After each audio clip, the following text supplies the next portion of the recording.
आइए हम लोग आज फिर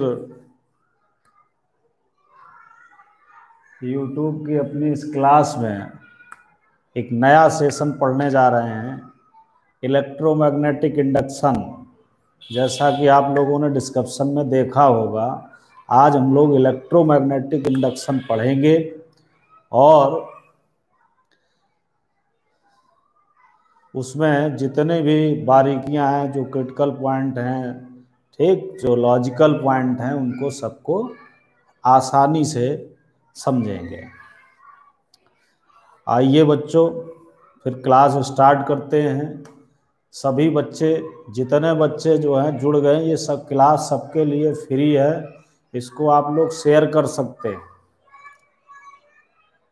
ठीक है।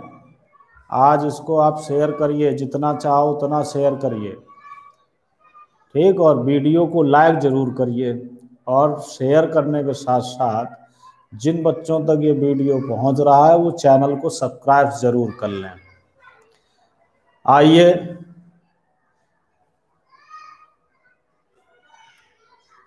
सेशन को स्टार्ट करते हैं। सभी बच्चे स्क्रीन पर जुड़ जाएं।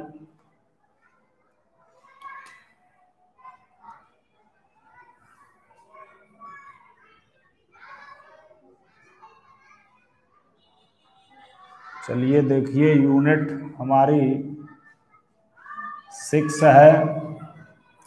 यूनिट का नाम है electro magnetic induction. Electromagnetic induction unit है।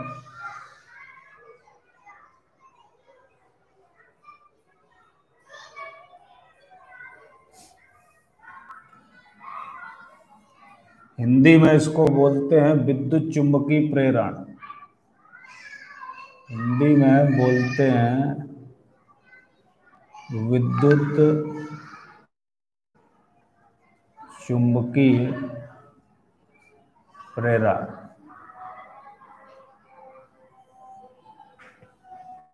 ठीक, इसमें हम लोग सबसे पहला टॉपिक पढ़ेंगे चुंबकीय फ्लक्स। चुंबकीय फ्लक्स, पूरा इलेक्ट्रोमैग्नेटिक इंडक्शन इसी चुंबकीय फ्लक्स पर, मैग्नेटिक फ्लक्स पर आधारित है। मैग्नेटिक फ्लक्स, इसी पर पूरा ये चैप्टर आधारित है। इस मैग्नेटिक फ्लक्स के माध्यम से हम लोग इस पूरे चैप्टर को समझने का प्रयास करेंगे। आइए देखिए इसकी परिभाषा क्या है। मैग्नेटिक फ्लक्स बेटा क्या होता है कि एक समान चुंबकीय क्षेत्र में स्थित किसी तल के लंबवत गुजरने वाली रेखाओं को जो संख्या होती है उसको हम बोलते हैं मैग्नेटिक फ्लक्स, यानी कि चुंबकीय फ्लक्स। एक समान चुंबकीय क्षेत्र में स्थित किसी तल से लंबवत गुजरने वाली कुल चुंबकीय फ्लक्स रेखाओं की संख्या को चुंबकीय फ्लक्स कहते हैं। देखिए जैसे ये तल है, ये वाला, ये जो बोर्ड देख रहे हो ये तल है, ठीक है। और इससे अविलंबवत गुजरने वाली जो रेखाएं होंगी, लेकिन एक समान चुंबकीय क्षेत्र में इसको हम ऐसे ड्रा कर सकते हैं। मान चलो ये जो है कोई तल है इस तरीके से, और इस पर जो चुंबकीय क्षेत्र रेखाएं हैं वो ये है।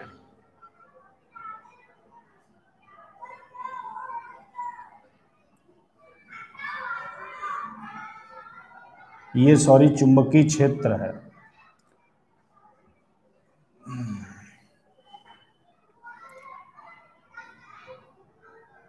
ठीक है। तो एक समान चुंबकीय क्षेत्र जहां पर स्थापित किया गया, मान लीजिए तो स्थापित किया गया, और इससे ये तल है कुंडली का या कोई लूप का तल है, ये तल का क्षेत्रफल हो जाएगा, तल का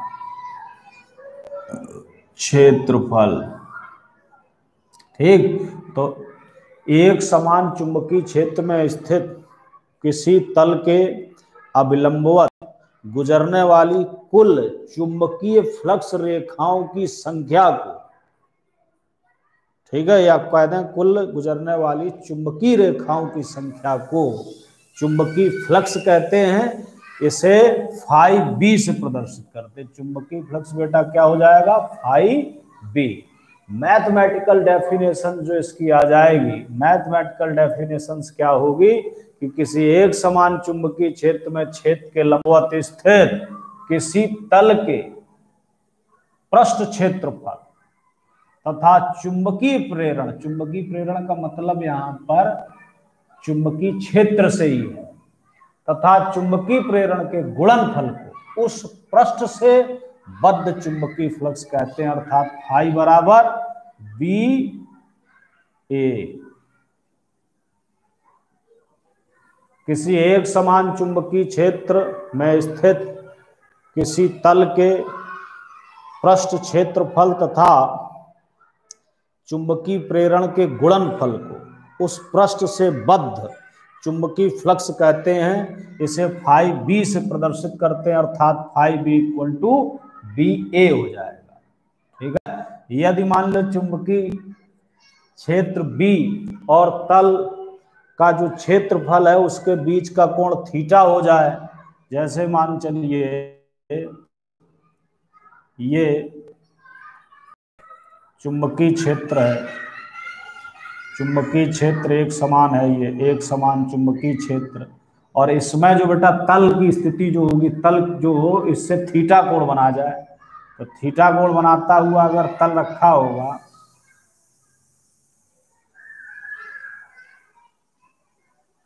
ठीक है, मान चलिए तल का जो क्षेत्रफल है वो इस डायरेक्शन को प्रदर्शित कर रहा, क्षेत्रफल ऐसा जा रहा, ऐसा ये, और ये है चुंबकीय क्षेत्र, इनके बीच का कोण ये थीटा है। ठीक है, तो जब ये थीटा है तो इसके लिए इससे बद्ध या इस पृष्ठ से बद्ध जो चुंबकीय फ्लक्स हो जाएगा वो बच्चा बन जाएगा क्या, phi B equal to B vector dot A vector. ठीक, और इनके बीच का कोण अगर थीटा है तो इसको हम ऐसे पहले लिख सकते हैं, मान लो फाई, अगर देख लो ये कोण थीटा हो गया तो ये वाला घटक आपका जो ए वाला घटक होगा वो ए कास थीटा हो जाएगा। तो इसके लिए चुंबकीय फ्लक्स बेटा क्या बन जाएगा, फाई बी बराबर बी ए कॉस थीटा, और इसी को हम लोग लिख सकते हैं phi B equal to B vector dot A vector.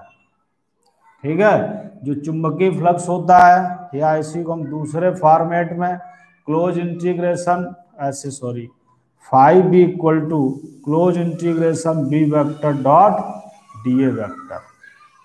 अगर सूक्ष्म है तो phi B equal to B vector dot close integration B vector dot D A vector. दूसरा और लिखना चाहो तो इंटीग्रेशन ए यानी पृष्ठ का जो क्षेत्रफल है उसके सापेक्ष उसका समाकलन B vector dot D A vector, ये बन जाएगा। ठीक है, चुंबकीय फ्लक्स यानी कि फाई बी कैसी राशि है, ये स्केलर गुणनफल हो गया, तो समझ लीजिए फाई बी आपकी कैसी राशि है, आदेश राशि। फाई बी कैसी राशि है, आदेश राशि। इसका मात्रक क्या है, मात्रक आप समझ गए होंगे बी इंटू ए। तो आप इसको दो तरीके से वोल्ट सेकंड भी लिख सकते हैं, ठीक है, और इसका मात्रक वेबर भी होता है। क्या होता है, वेबर। जैसे अब देखो इसका और इसका दोनों का जब मात्रक आप लिखेंगे तो इसको हम लोग बेटा बोलते टेस्ला, और इसका क्षेत्रफल का मीटर स्क्वायर, तो आप लोग मात्रक इसका टेस्ला मीटर स्क्वायर भी लिख सकते हो, टेस्ला मीटर स्क्वायर। ठीक, या इसी को हम लिखते हैं वेबर, क्या लिखते हैं, वेबर, या हम इसी को लिखते हैं वोल्ट सेकेंड। इसी का मात्रक क्या लिखते हैं, वोल्ट सेकेंड। जैसे देखो F बराबर आई बी एल, तो B इक्वल टू होता है F अपॉन आई एल, यानी इसी का मात्रक होता है न्यूटन प्रति एम्पियर मीटर। इसका मात्रक न्यूटन प्रति एम्पियर मीटर। तो देखो इसी का मात्रक और बनाएंगे फाई बी का, तो फाई बी का मात्रक अगर ऐसे बनाना है तो इसका होता है न्यूटन प्रति एम्पियर मीटर, इसका हो जाएगा मीटर स्क्वायर, तो न्यूटन मीटर प्रति एम्पियर। ठीक है, तो न्यूटन मीटर क्या होता है, जूल हो जाता है, तो जूल प्रति एम्पियर भी इसका लिखा जा सकता है, न्यूटन मीटर की जगह जूल प्रति एम्पियर। क्या लिखा जा सकता है, जूल प्रति एम्पियर। ठीक है, ये हो जाता है।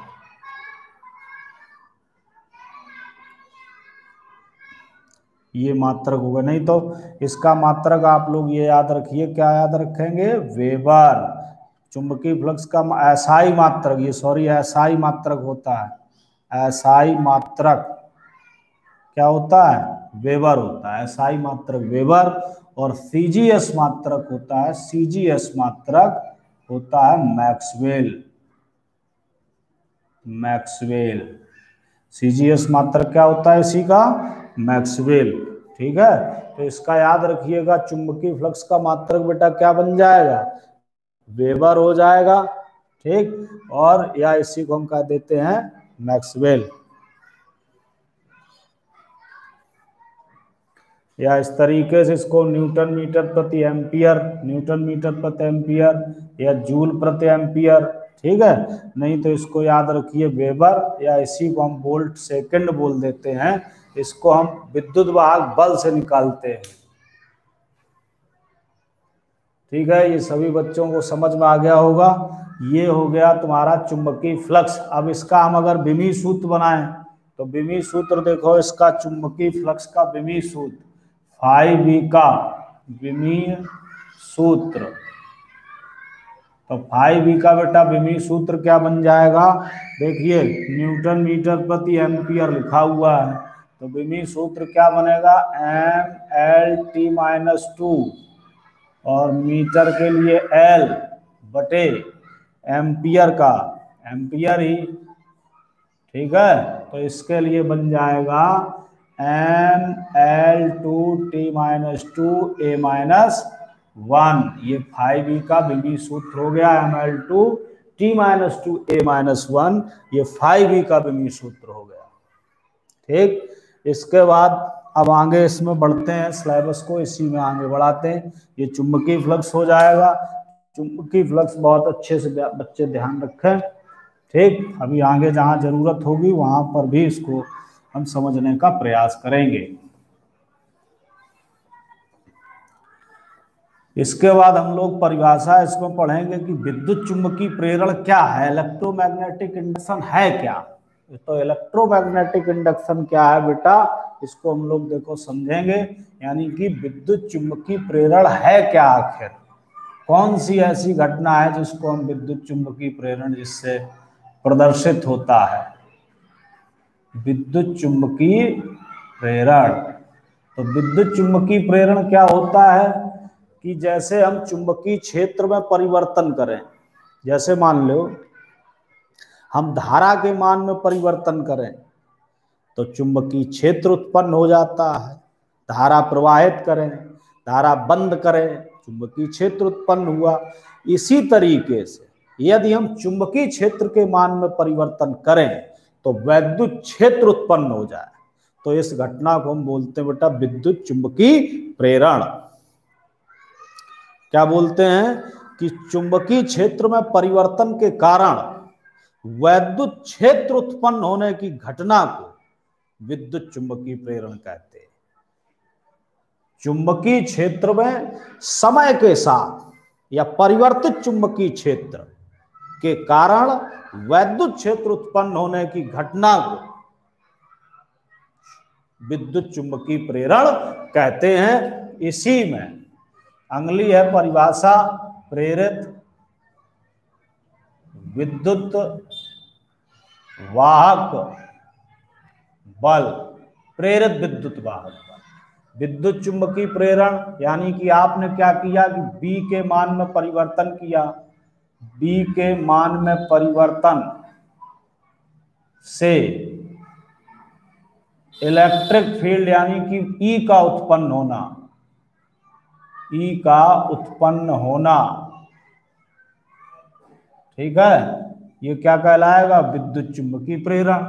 प्रेरित विद्युत वाहक बल क्या है कि जब किसी वैद्युत परिपथ से बद्ध चुंबकीय फ्लक्स में, कोई भी वैद्युत परिपथ है उससे जुड़े हुए चुंबकीय फ्लक्स में परिवर्तन किया जाता है, ठीक, तब परिपथ में एक विद्युत वाहक बल उत्पन्न हो जाता है। तब परिपथ में एक विद्युत वाहक बल उत्पन्न हो जाता है, उसे प्रेरित विद्युत वाहक बल कहते हैं। इसे ई से प्रदर्शित करते हैं। कैसे? ई से। ठीक है, ये किससे प्राप्त होगा? फाई बी के परिवर्तन से। फाई बी के परिवर्तन से, यानी अगर फाई बी में चुंबकीय फ्लक्स में परिवर्तन हुआ तो आप समझ लीजिए ये कहां से प्राप्त होगा, कैसे प्राप्त होगा? एक अपने आप एक ऐसी घटना घटित हो जाती है जिसमें विद्युत वाहक बल उत्पन्न हो जाता, और उस विद्युत वाहक बल को प्रेरित यानी कि इंड्यूस ईएमएफ बोलते हैं। ठीक है, इसके बाद इसमें बेटा प्रेरित धारा। तो धारा शब्द अगर कहीं पे आ जाए तो समझ लीजिए बंद पथ होना चाहिए। कैसा होना चाहिए? बंद परिपथ। ठीक है, तो इसमें लिखेंगे कि जब किसी बंद वैद्युत परिपथ से बद्ध चुंबकीय फ्लक्स में परिवर्तन होता है, जब किसी बंद वैद्युत परिपथ में से जब किसी बंद वैद्युत परिपथ से बद्ध चुंबकीय फ्लक्स में परिवर्तन होता है तो उसमें एक धारा बहने लगती है जिसे प्रेरित विद्युत धारा कहते हैं। ठीक है, और प्रेरित विद्युत धारा तो हम आई से ही प्रदर्शित कर लेते हैं, यानी ये बंद परिपथ में होगी फाई बी परिवर्तन से। फाई बी के परिवर्तन से अगर परिपथ बंद है तो फाई बी का अगर आपने परिवर्तन कर दिया है, ठीक, तो उसमें प्रेरित विद्युत वाहक बल ना उत्पन्न होकर क्या उत्पन्न हो जाएगी? प्रेरित धारा उत्पन्न हो जाएगी। ठीक, अब इसमें हम चुंबकीय फ्लक्स में परिवर्तन कर कैसे कर सकते हैं? तो चुंबकीय फ्लक्स में परिवर्तन कैसे कर सकते हो? देखो, फाई बराबर बी ए, फाई बराबर क्या है? बी ए है। ठीक, तो फाई बराबर बी ए और इनटू में कास थीटा। तो तीन आपके पास पॉइंट हैं, एक थीटा है, बी ए है, तो बी का मान बदल दो बेटा। क्या बदल दो? बी में परिवर्तन कर दीजिए। तो बी में अगर आपने परिवर्तन कर दिया, बी में परिवर्तन करने पर, ठीक, फाई बी बदल जाएगा।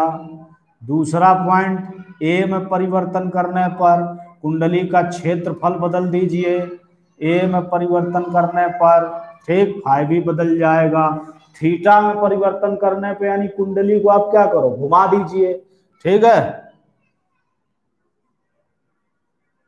कुंडली को घुमाने पर, तो जैसे आपने कुंडली को घुमा दिया तो फाई बी बदल जाएगा। ये 3 पॉइंट याद रखिए कि चुंबकीय फ्लक्स में परिवर्तन कैसे होगा।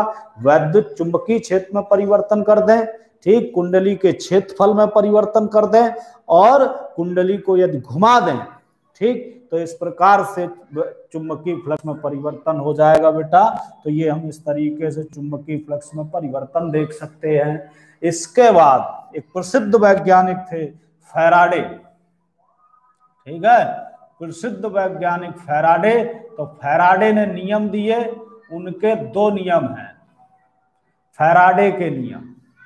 सबसे पहला तो फैराडे का यही, इस नियम का नाम दिया जाता है फैराडे का विद्युत चुंबकीय प्रेरण नियम। फैराडे का विद्युत चुंबकीय प्रेरण नियम। विद्युत चुंबकीय प्रेरण का नियम क्या है? विद्युत चुंबकीय प्रेरण नियम फैराडे के अनुसार जब किसी वैद्युत परिपथ में, बिल्कुल इसी तरीके जैसे विद्युत वाहक बल उत्पन्न हो वही, ठीक है, जब किसी वैद्युत परिपथ या कुंडली से बद्ध चुंबकीय फ्लक्स में परिवर्तन होता है, जब किसी वैद्युत परिपथ में या वैद्युत परिपथ या कुंडली से बद्ध चुंबकीय फ्लक्स में परिवर्तन होता है, किसमें? यानी कि फाई बी में परिवर्तन होता है। फाई बी में जब परिवर्तन होता है तो परिपथ में एक प्रेरित विद्युत वाहक बल उत्पन्न होता है।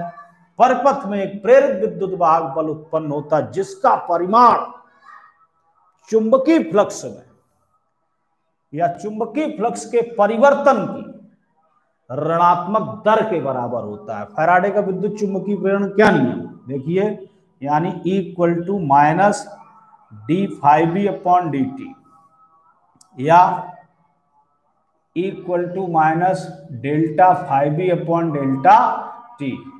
ठीक है, जब किसी वैद्युत परपथ या कुंडली से बद्ध चुंबकीय फ्लक्स में परिवर्तन होता है तो उसमें एक प्रेरित विद्युत वाहक बल उत्पन्न होता है जिसका परिमाण चुंबकीय फ्लक्स में परिवर्तन की ऋणात्मक दर के बराबर होता है।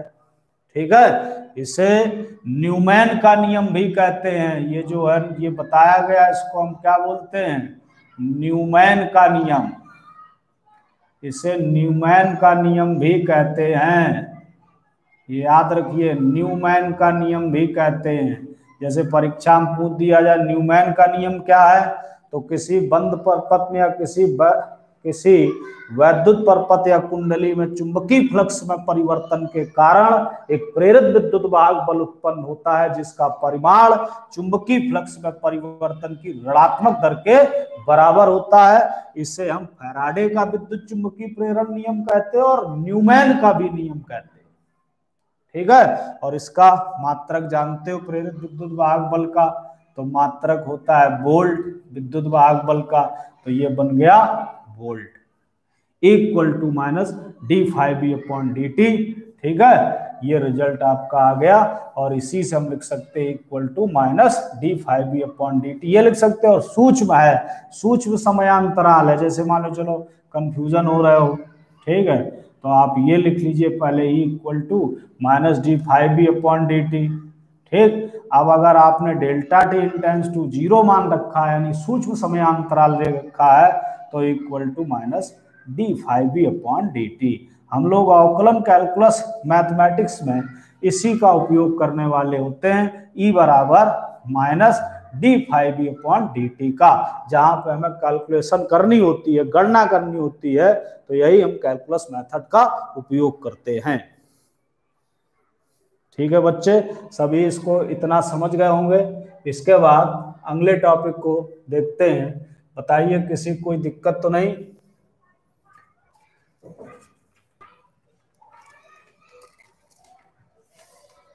कमेंट करके बताइए। योगेंद्र सिंह, प्रांजल, अभिषेक कुशवाहा, जितने बच्चे जुड़े हैं ये सब बच्चे फटाक से बताएं।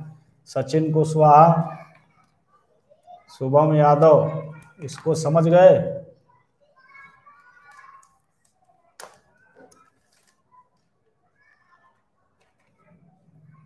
शुभम यादव, नो प्रॉब्लम, चलिए बढ़िया, शुभम समझ गए।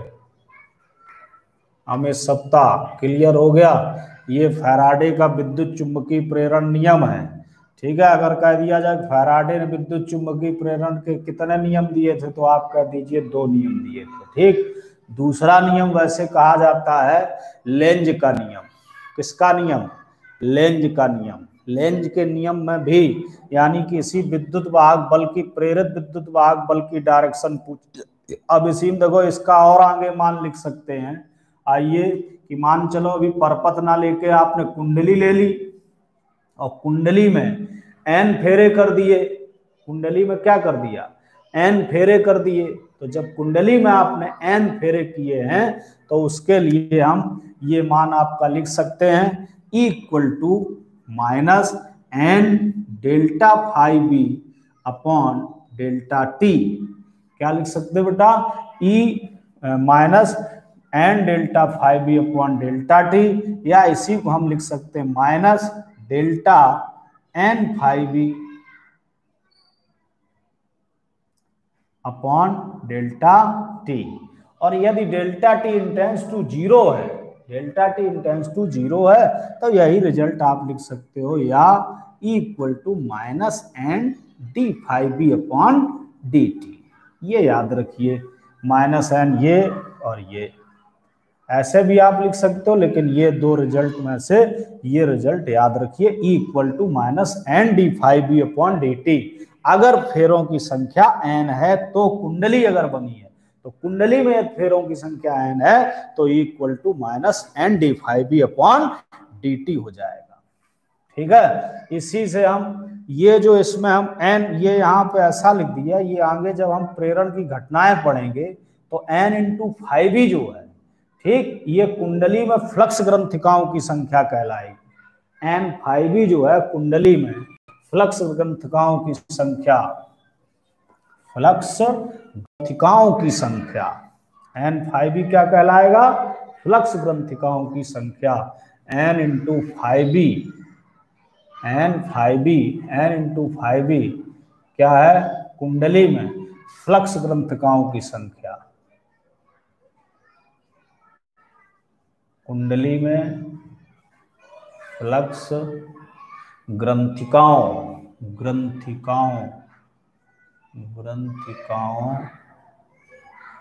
की संख्या, ये जानना बहुत जरूरी है। वृक्ष कुंडली में n फाइव को हम कुंडली में फ्लक्स ग्रंथिकाओं की संख्या कहते हैं, और इसका जो मात्रक होता है वो वेबर टर्न होता है, वेबर टर्न, इसका मात्रक वेबर टर्न, फ्लक्स ग्रंथिकाओं की संख्या का जो मात्रक होता है वो वेबर टर्न होता है। ठीक, तो बेटा ये हो गया फैराडे का विद्युत चुंबकीय प्रेरण नियम, या हम इसको फैराडे का प्रथम नियम भी कह सकते हैं, और n फाइव बी को हम बोलते हैं, ठीक, कुंडली में फ्लक्स ग्रंथिकाओं की संख्या और उसका मात्रक होता है वेबर टर्न। अब आइए हम इसी में लेंज का नियम लिखें। किसका, लेंज का नियम पढ़ते हैं, लेंज का नियम, ठीक है, या फैराडे का विद्युत चुंबकीय प्रेरण का द्वितीय नियम। ठीक, फैराडे के विद्युत चुंबकीय प्रेरण का द्वितीय नियम या लेंज का नियम। ठीक है बेटा, तो लेंज का नियम क्या होता है कि किसी वैद्युत परपथ में प्रेरित विद्युत वाहक बल तथा प्रेरित वैद्युत धारा की दिशा सदैव ऐसी होती है कि वह उस कारण का विरोध करती है जिससे कि स्वयं उत्पन्न होती है। जैसे किसी कुंडली में अगर प्रेरित विद्युत वाहक बल यानी ईएमएफ की कंडीशन यानी ई उत्पन्न हुआ या धारा, प्रेरित धारा उत्पन्न हुई है, ठीक है, ई या प्रेरित धारा, ठीक है, तो क्या होगा कि लेंज के नियम के अनुसार ये इसमें इसकी डायरेक्शन को बताने का प्रयास कर रहा है कि जैसे मान लो ये धारा ऐसे जा रही है और कुंडली में प्रेरित धारा उत्पन्न हो गई, ठीक, जैसे मान चलो कोई तार है यहाँ पर, इसके कारण इसमें प्रेरित धारा उत्पन्न हो गई, तो इसके मार्ग के ये ठीक विपरीत रहेगी, यानी उसका विरोध करेगी जिससे वो उत्पन्न हुई है। ठीक है, तो लेंज का मानना ये है, फैराडे के द्वितीय नियम में माना गया ये है कि लेंज के अनुसार किसी वैद्युत परपथ में उत्पन्न प्रेरित विद्युत वाहक बल तथा अथवा प्रेरित धारा की दिशा सदैव ऐसी होती है कि ये उस कारण का विरोध करती है जिससे कि स्वयं उत्पन्न होती है। यानी जैसे ही अपने आप उत्पन्न हुई, जैसे मान चलिए ये कॉइल है, इस कॉइल में धारा ऐसे आपने बहा दी, इसके अंदर एक वायर रखा था, ठीक, और इस धारा जैसे आपने इसमें प्रवाहित की तो इसमें अपने आप एक धारा उत्पन्न हो जाएगी, वो इसका क्या करेगी, विरोध करेगी। विरोध करने का मतलब ये इसके विपरीत उत्पन्न होगी, ठीक, उसको हम कहेंगे प्रेरित धारा, और प्रेरित धारा की डायरेक्शन और विद्युत प्रेरित विद्युत वाहक बल की डायरेक्शन सदैव अपोजिट रहेगी। यही लेंज ने बताया है और यही फैराडे के द्वितीय नियम में प्रदर्शित किया गया। ये नियम जो है, ठीक, ये ऊर्जा संरक्षण के नियम को प्रदर्शित करता है, संरक्षण के नियम को प्रदर्शित करता है। ठीक है, लेंज का जो नियम है ये ऊर्जा संरक्षण के नियम को प्रदर्शित करता है। अब आइए इसमें अगला टॉपिक, प्रेरित विद्युत वाहक बल, प्रेरित धारा, ठीक, अथवा प्रेरित आवेश में एक रिलेशन निकालते हैं। प्रेरित विद्युत वाहक बल, प्रेरित विद्युत वाहक बल, कामा प्रेरित धारा, ठीक है, प्रेरित धारा को आई कह लीजिए, प्रेरित धारा तथा प्रेरित आवेश तथा प्रेरित आवेश। तो प्रेरित विद्युत वाहक बल का तो परिमाण आप लोग पढ़ ही चुके हैं। प्रेरित विद्युत वाहक बल का परिमाण क्या होता है?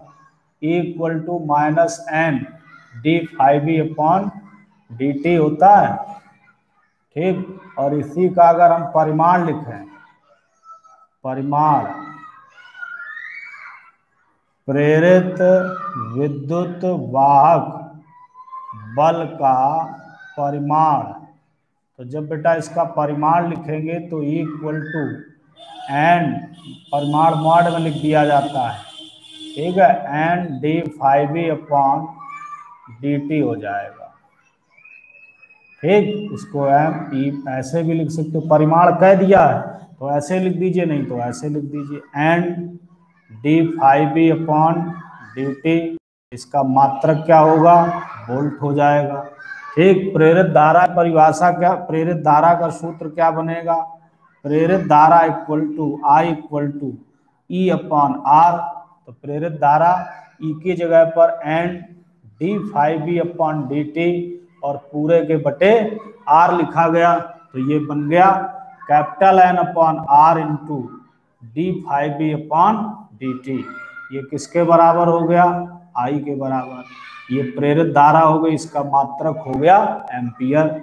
अब डेल्टा टी समयांतराल में, डेल्टा टी समयांतराल में, या dt लिख दीजिए, dt समयांतराल में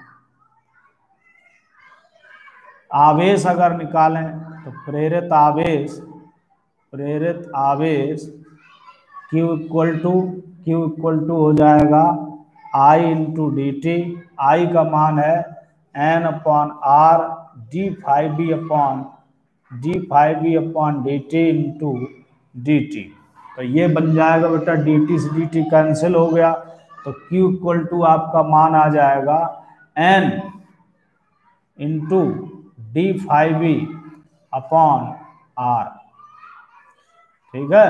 ये हो गया कूलाम इसका मात्रक, ठीक। यानी प्रेरित आवेश हो गया फेरों की संख्या गुणा चुंबकीय फ्लक्स में परिवर्तन बटे प्रतिरोध। यानी प्रेरित आवेश जो होता है, प्रेरित आवेश जो होता है वो फ्लक्स परिवर्तन के समयांतराल पर निर्भर नहीं करता।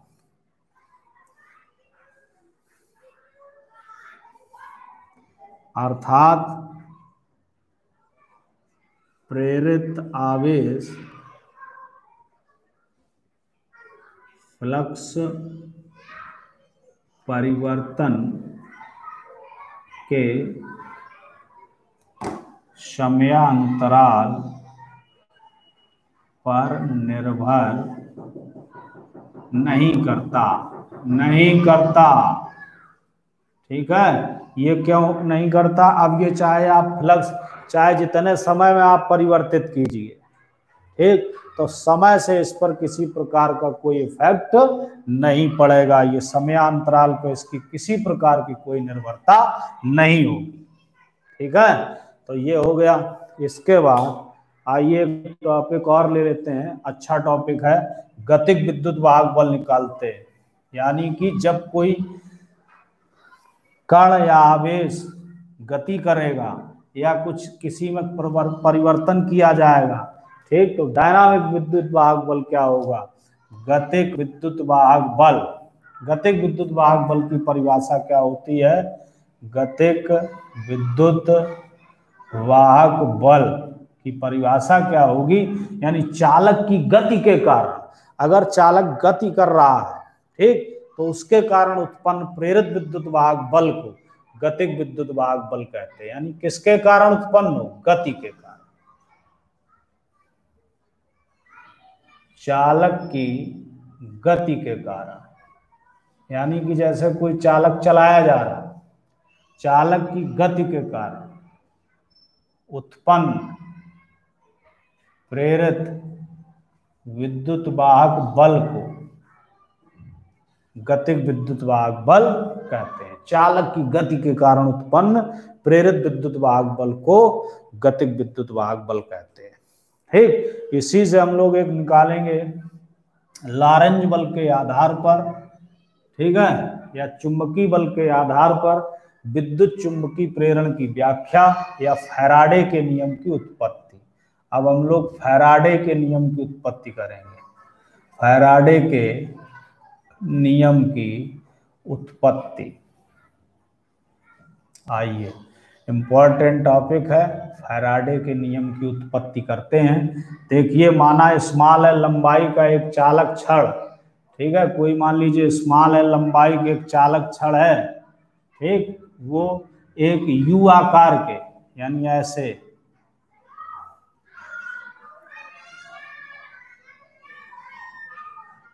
यू आकार के एक स्थिर चालक की भुजाओं पर चित्रानुसार स्थित है। ये एक यू आकार का कोई एक चालक है, ठीक, और इसकी भुजाओं पर हमने एक छड़ रख दी, और वो छड़ क्या है, ये इस प्रकार से रख दी, मान चलो ये ऐसे रखी है, और इसको हम आसानी से इस पर घुमा भी सकते हैं, आसानी से इस पर हम मूव भी कर सकते हैं इसको, ठीक है। इसको हमने मान लिया एम एन, और ये जो यू आकार का पी क्यू आर एस, ये है यू आकार का एक स्थिर चालक, ये रुका हुआ है, और इसको हम आगे पीछे चलायमान कर सकते हैं। और हमने ये देखो इसमें मान लिया कि ये जहाँ रखा है वहाँ एक समान चुंबकीय क्षेत्र कागज के तल के लंबवत नीचे की ओर है। एक समान चुंबकीय क्षेत्र कागज के तल के लंबवत, ये गुणा के निशान जहाँ बने हो तो आप लोग ये सब समझ जाइए कि यहाँ पे जो चुंबकीय क्षेत्र है वो कागज के तल के लंबवत नीचे की ओर है। कैसा है? चुंबकीय क्षेत्र कागज के तल के लंबवत नीचे की ओर, ठीक। अब इसमें जो धारा का प्रवाह है वो मान लो इस तरीके से है, ऐसे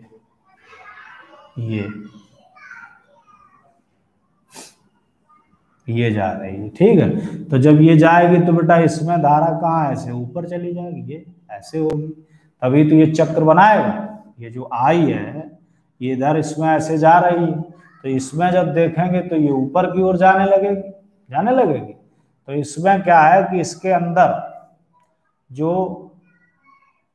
इलेक्ट्रॉन जो उपस्थित है, ठीक, ये चालक छड़ है, इसके अंदर इलेक्ट्रॉन होंगे। तो इलेक्ट्रॉनों पर बेटा सबसे पहले ये पहचान करने का प्रयास किया जाए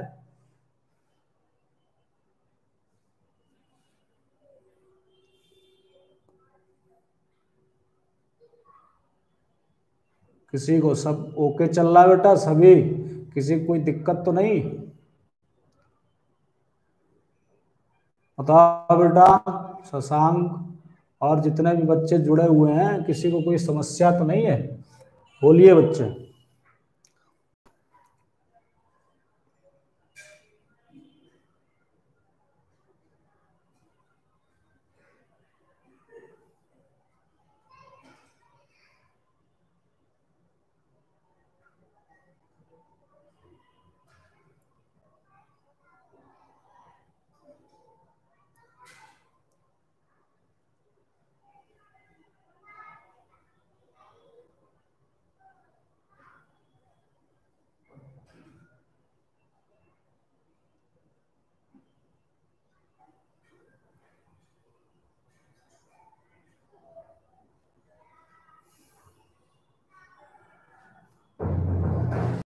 किसी कोई दिक्कत नहीं? सचिन, अभिषेक, शुभम यादव, किसी कोई प्रॉब्लम?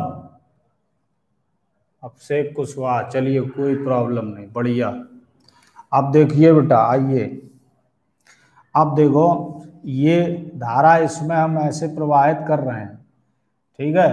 अब क्या होगा कि इस चालक पर एक बल लगेगा, ठीक। तो जब चालक पर इस पर बल लगेगा, धारा देखो कहाँ, ऐसे ऊपर की ओर जा रही है, ठीक है। धारा जब बेटा ऊपर की ओर जा रही है और चुंबकीय क्षेत्र नीचे की ओर है, तो हाथ अपना इस तरीके से रखिए, सभी बच्चे ध्यान से देखें, ठीक। अंगूठा धारा की दिशा में। अब इसमें चूंकि धारा का जो प्रवाह होगा वो ऐसा हो जाएगा, ठीक। तो अब अंगूठा धारा की दिशा में और चारों उंगलियां चुंबकीय क्षेत्र की दिशा में। तो बेटा जब चारों उंगलियां चुंबकीय क्षेत्र की दिशा में हो जाएंगी, ठीक, तो क्या होगा कि ये जो हथेली का खुला हुआ भाग आप लोग देख रहे हैं ना, यही हो जाएगी बल की डायरेक्शन। ठीक, तो इस पर बेटा एक बल लगेगा, ये इसको हम मान लेते हैं एफ डैश। क्या मान लेंगे? F dash. तो चित्रानुसार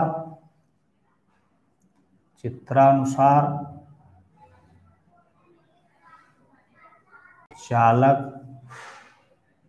तार पर चुंबकीय क्षेत्र के कारण बल एफ डैश इक्वल टू, क्या लिखोगे? F dash equal to I B L. अगर इसकी लंबाई बेटा एल मान ली है, एल मान रखी है, इसकी लंबाई क्या मान रखी है? एल, आई बी एल। अब बेटा क्या है कि अगर हमें इसको चलाना है, ऐसे खिसकाना है, तो खिसकाने के लिए हमें बेटा इसके विपरीत में कितना बल लगाना पड़ेगा? क्योंकि ये क्या है कि इस पर बल लगेगा तो ये इस डायरेक्शन में जाएगा। अब आपको इधर ले जाना है तो इसके बराबर, ठीक, और विपरीत दिशा एक बल आरोपित करना पड़ेगा, जिसकी वैल्यू इसी के बराबर होगी। अब देखो धारा ऊपर की ओर जा रही, तो इलेक्ट्रॉन कहाँ जा रहे होंगे? नीचे की ओर, यानी इलेक्ट्रॉनों पे इसके अंदर जो बल कार्य कर रहा होगा वो एफ एम नीचे की ओर कर रहा होगा। ठीक, अब देखिए तार को चलाने के लिए एफ डैश के बराबर हुआ विपरीत दिशा में बल लगेगा, अर्थात F equal to minus F dash, या इसी को हम लिख सकते हैं माइनस आई बी एल। ठीक है, अब देखिए मान चलिए हमने इसको यहाँ से हटा के अब ये यहाँ आ गया, इतना हमने इसको चला लाए, तो जब चला लाए तो इसके लिए विस्थापन हो गया मान लो डेल्टा एक्स। ठीक, तो ये जो है चित्रानुसार डेल्टा एक्स विस्थापन, अब डेल्टा एक्स विस्थापन में किया गया कार्य, तो कार्य बराबर बेटा बल गुणा विस्थापन, तो W बराबर F इंटू डी एक्स। यहाँ से यहाँ तक लाने में किया गया कार्य W बराबर F इंटू डेल्टा एक्स, और F का मान का निकला? माइनस आई बी एल का निकला। W बराबर, ध्यान दीजिए, minus I B L into delta x. अब इस तार की लंबाई तो L है, ठीक, और ये आपने डेल्टा एक्स विस्थापन कर दिया। ठीक, तो चाल बराबर क्या होता है बेटा? चाल बराबर दूरी बटे समय, या दूरी बराबर चाल गुणा समय। ठीक, डेल्टा एक्स विस्थापन में किया गया कार्य, ठीक है, तो ये अगर हम समय यहाँ से यहाँ तक का डेल्टा टी ले लें तो दूरी बराबर चाल गुणा क्या लिख सकते हैं? समय। चूंकि यहाँ लिख देना दूरी बराबर चाल गुणा समय होता है। ठीक, इसलिए क्या बन जाएगा? W equal to minus I B L. ठीक, डेल्टा एक्स की जगह पर क्या लिखोगे? V into delta T. क्या लिखोगे? V इंटू डेल्टा टी, और I इंटू डेल्टा टी, यानी इसका मल्टीपल कर दो और इसको बदल के लिखो, V ऐसे लिखो V बी एल, इसको I इंटू डेल्टा टी करिए, माइनस का चिन्ह, W बराबर माइनस V बी एल, इसके स्थान पे हम लिख सकते हैं Q। क्या लिख सकते हैं? चूंकि Q बराबर I इंटू टी होता है, तो I इंटू डेल्टा टी के स्थान पर क्या लिख सकते हैं? Q। तो ये काम मिल गया, W बराबर माइनस क्यू वी बी एल। ठीक। अतः प्रेरित विद्युत वाहक बल, प्रेरित विद्युत वाहक बल इक्वल टू होता है W/Q, यानी विद्युत वाहक बल की परिभाषा से, किससे, विद्युत वाहक बल की परिभाषा से, तो विद्युत वाहक बल की परिभाषा से बेटा क्या हो जाएगा, इक्वल टू माइनस, यहाँ पे आ जाएगा QV/BL/Q, तो Q से Q कैंसिल हो गया था, इक्वल टू माइनस VBL। ठीक है, ये तो प्रेरित विद्युत वाहक बल उत्पन्न हो गया। ठीक, अब क्या है, हमें सिद्ध करना था फैराडे के नियम की उत्पत्ति, और इसका मान होता है E बराबर -d∅v/dt या ΔΦv/ΔT। ठीक, तो अब क्या हम इसमें लिखेंगे, यहां पर देखो V/L, V/L जो है V/L, ठीक, L क्या है, इस तार की लंबाई, V क्या है बताइए, V क्या है, वेग, तो एक सेकंड में क्षण mn द्वारा, एक सेकंड में क्षण, अब इसी को हम थोड़ा आगे परिवर्तित करके ले चलते हैं, देखिए इक्वल टू बी, ठीक, माइनस बी, यहां पर लिख सकते एक सेकंड में क्षण mn का क्षेत्रफल, क्षेत्रफल क्या होता है, लंबाई गुणा चौड़ाई, तो लंबाई बेटा L है और चौड़ाई कितनी है, एक सेकंड में कितनी दूरी तय कर रहा है V, तो एक सेकंड में क्षण mn का क्षेत्रफल कितना बन गया, V/L हो गया, क्या हो गया, V/L। ठीक है, एक सेकंड में V/L, समझ रहे हो आप, यानी कि ये क्षेत्रफल आप यहाँ पे लिखेंगे, ये V/L हो गया, तो माइनस V/1 सेकंड में, मतलब समझ रहे हो, एक सेकंड में चली गई दूरी कितनी है V, तो एक सेकंड में इसने V दूरी तय की और लंबाई L थी, तो क्षेत्रफल कितना हो गया, V/L हो गया। ठीक, तो अब यहीं से हम लिख सकते हैं, एक सेकंड में है ये, इसी प्रकार माइनस V/, ठीक, क्षेत्रफल में परिवर्तन, क्षेत्रफल में परिवर्तन दर क्या हो जाएगी, परिवर्तन दर। ठीक, तो क्षेत्रफल में परिवर्तन दर हम क्या लिख सकते हैं, ΔA/ΔT माइनस B/ΔA/ΔT। ठीक, और इसी को B/ΔA जब ये लिखा गया, समझ रहे हो क्या लिखा गया, B/ΔA, ठीक, B/ΔA, इसी को हम लिख सकते हैं माइनस डेल्टा B/A/ΔT, और ये B/A जो है ये ϕB है। ठीक, अर्थात इक्वल टू माइनस ΔΦB/ΔT, यही फैराडे का नियम हो गया, इसको प्रूव। ये लाइन आप लोग विशेष रूप से समझिए, एक सेकंड में क्षण mn का क्षेत्रफल, तो एक सेकंड में क्षण द्वारा तय की गई दूरी बराबर V।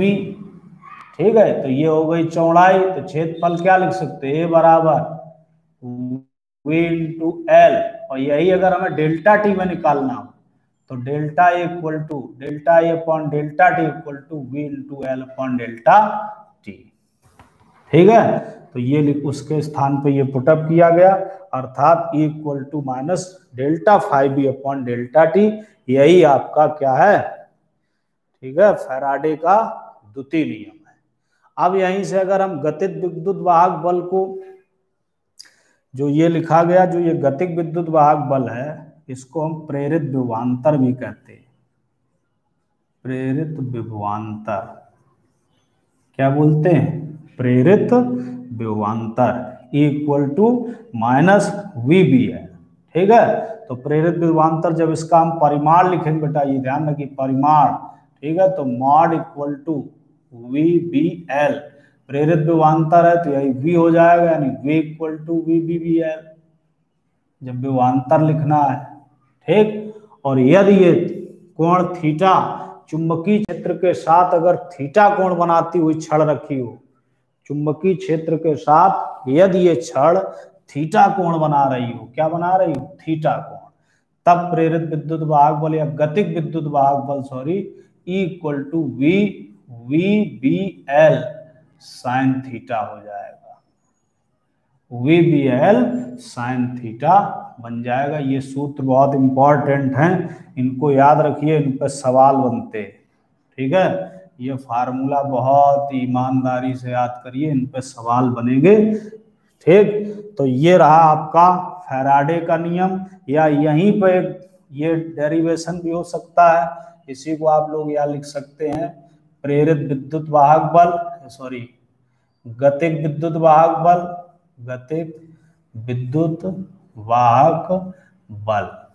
ठीक है, या प्रेरित विभवांतर भी लिख सकते, प्रेरित विभवांतर ये लिख सकते हैं, या फैराडे के नियम की उत्पत्ति, ये मोस्ट इंपॉर्टेंट टॉपिक। ठीक, ये सूत्र बहुत ध्यान से याद रखिएगा। ठीक है,